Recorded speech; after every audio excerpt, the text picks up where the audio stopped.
You've been in office since June 2018, having previously been finance minister and director of the Georgian Railway Company. You also made a shift from the private sector, where you were CEO of the Georgian International Energy Corporation. At just 36, I hope you won't mind me saying so, at just 36, you represent a new, young, dynamic leadership within this region. How do you see the trends that are taking place right now? Thank you, Riza. Good morning, everybody. Well, I think it won't be a surprise for the audience if I will say that the region itself has tremendous economic potential. We, as Georgia, we are serving these 8 landlocked countries you have mentioned, and we are the gateway for this very important region.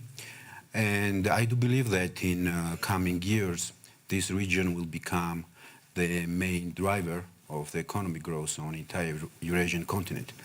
Also, of course, we see that there is some turbulence going on in some part of this region. Anyway, I'm very confident that the economic prospect of the region is really very bright. You say the economic prospects are very bright. Obviously, you have been trying to push quite hard to make Georgia become, once again, an economic and transport hub. In fact, in your previous role, you pushed for something called the Middle Corridor Initiative, which is part of the Belt and Road Initiative, but interestingly, it doesn't have any Chinese investments. When I was interested to find out that 89% of the Belt and Road Initiative projects are awarded to Chinese companies. I wonder why. Is it that the region is trying to reimpose itself and regain some kind of independence and autonomy? Well, if you look at the map, of course, Georgia is a natural candidate to become a regional hub for business and transportation and logistics.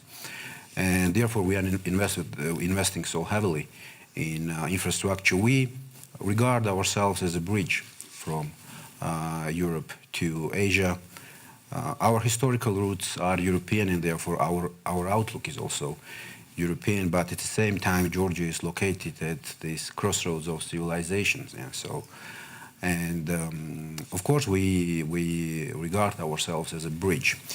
Does it mean that you're trying to look further towards the European Union and less toward China? Well, we would like to facilitate to the trade and to the very increasing volumes of trade between Asia and Europe, between China and European Union. And you know that at the same time, Georgia is the only country in the region that has free trade agreement with both European Union and China simultaneously. So I see here a big synergy, I would say. So I don't see it as a kind of two big competitors. I see it as a very big synergy.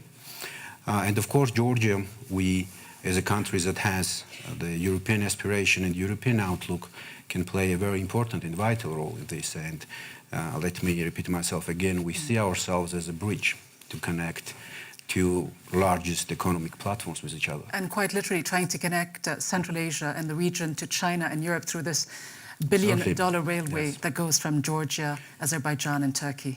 Yes, because we are the gateway for these 8 landlocked countries, and with the new logistical routes, of course, we will be able to unlock the very big economic value that really does exist in these countries. Previous question, Ida, you mentioned about the position of United States.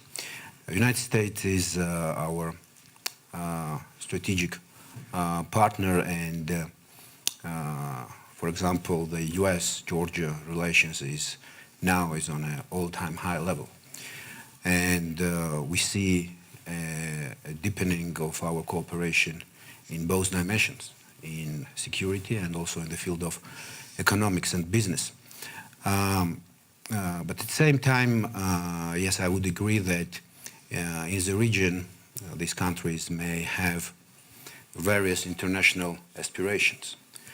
And of course, for example, the aspiration of Georgia, and we are fully committed to this ideas, is to become the full members of NATO and European Union. But at the same time, as Mr. Hemke mentioned, so there is a very big value unlocked in Central Asia. And the major obstacle to unlock this value for the global economy is, of course, transportation and logistics. In Georgia, we are constructing a deep sea port to help these nations to trade with the rest of the world, to decrease their cost of logistics, to make them more competitive. So I don't think that this kind of the various international aspirations is an obstacle in this case, because there's a very big economic interest. I totally agree with you, and so I don't regard it as an obstacle. Georgia, I have visited Georgia for more than 10 times.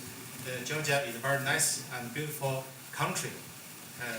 And also, actually, the leader of Georgia is also very professional. Actually, it's a Western concept. But on the other side, your question, Micro. okay. But on the other side, actually, the Georgia also the infrastructure also need upgrading, and also building need upgrading. They need many technology and also even capital injections. Actually, we do the project. I have been visited there more than 10 times. Actually, Georgia, they need the good technology, not only, for example, from China all over the world. We do the project not through automatically give to us. Actually, we are get from international bidding. We compete with USA company, Turkey company. Finally, because our technology is good, price competitive, so we get project. Not because the Georgia automatically give the project to Chinese company. Thank you. We'll have to leave it there, but I think we got the gist of the question. Secondly, let's put it to the Prime Minister of Georgia. Are you doing enough, in fact, to advance technologically, and are you able to rely enough on yourselves? Well, of course, I fully agree that we have to upgrade our infrastructure, we have to create a new one, we have to make our transportation system more competitive. But at the same time, we are looking for the private sector-driven projects. We do believe that the private sector can implement and realize this project in the most efficient way.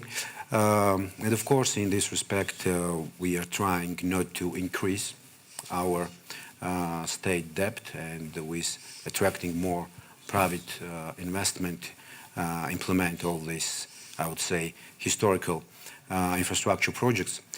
At the same time, of course, Georgia is trying to be more attractive for the high-tech investments as well. So we created and crafted, I think, a very creative reform, which we're going to launch in the second half of the year. Because I think that the region itself needs a diversification, and I think that Georgia is a very good example, because in the last years, we could diversify our economy, but unfortunately still a big number of our neighbors, they are very heavily dependent on prices, on commodities. So I think that in this respect, Georgia can be a very good example to show that diversification is a right policy. And personally, I'm very happy when my colleagues from the neighbor country, they are approaching us and telling us to share our experience and the experience of the reforms that we already implemented in Georgia. Georgia's desire to accede to the EU and NATO is clearly, you have set out your priorities, and there's quite a bit to gain out of this partnership if you do accede eventually, and all signs are that you may, because there's a lot of positive talk coming out of the European Union, certainly saying that they are very much dedicated to your regional stability and integrity.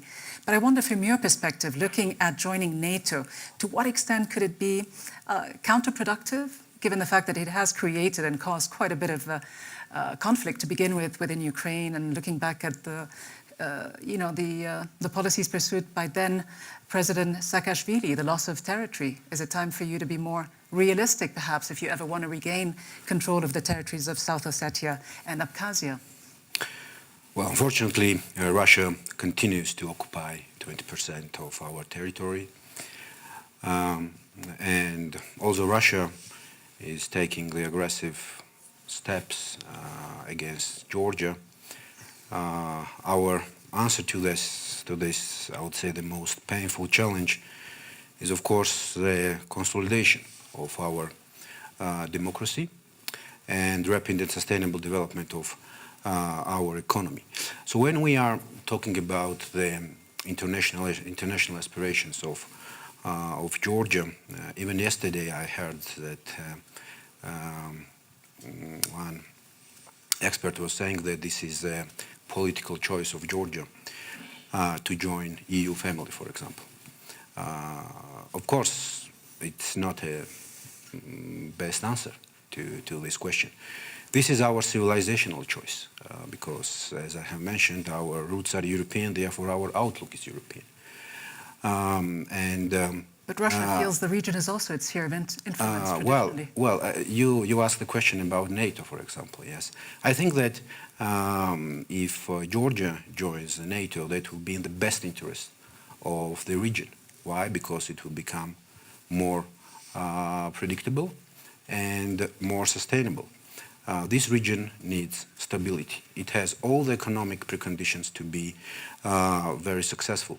And I think that Georgia also demonstrates this with this series of reforms that we have conducted, that we could make actually Georgia a modern European country with rule of law and with many achievements, which actually is, and all these international rankings are very good evidence that Suma mentioned. At the same time, also we have these challenges, so Georgia also demonstrated that we can deliver stability, security, and predictability, because you can have an excellent tax regime, but if you have issues with stability or predictability, no investor will come to your homes, to your state. So I think that our aspirations to become a member of EU and NATO is in the best interest of the region, because this will help the region itself to unlock its very high economic value that we have mentioned many times today. If you can answer and also wrap up in a couple of minutes. Well, I totally agree with the logic, because human capital development is main for any nation. In Georgia, we are starting a new education sector reform with a final aim to make an education sector a dominant sector in our economy, so it is no less than 10 or 11% of the GDP, and I think that that should be the final goal and the main benchmark for other nations as well. And we are doing great, as you know, in doing business. We are number 6, and I do hope that with that reform we will have such achievements in human capital index after some time.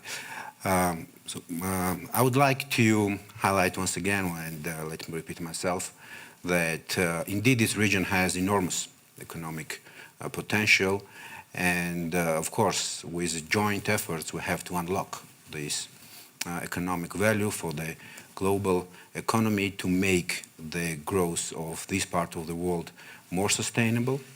And absolutely, I'm sure that this part of the world has all the preconditions to become the main driver of the economic growth on the Eurasian continent. So thank you all very much indeed for being here and for sharing your insights. Thank you.